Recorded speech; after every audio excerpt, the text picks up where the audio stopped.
гектар 30 сотук жер, 50 сотугунда малина жана ошондой эле калганында туугандар беде, кара беде. Бул жагын караңыздарчы, витти. Гик көрүнүп турат, ар жакта ТЭЦ-2, Барпалыкулов магистраль, Олокон.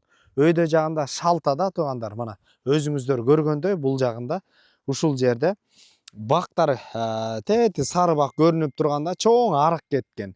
Бир таш тепсең ушул жерди сугарат дейт. Айылдын башында жайгашкан, бул жака суу арыктан, суудан проблема жок дейт, бул жагынан сугат жагынан.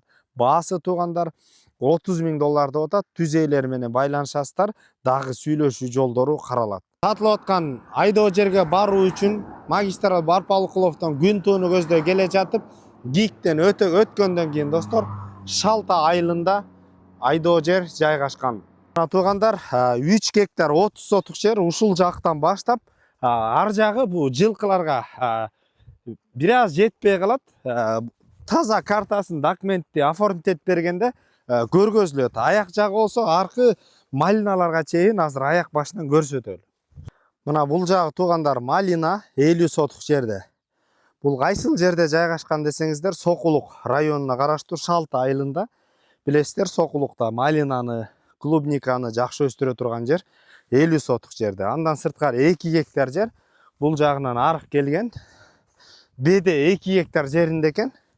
Андан сырткары мына сото.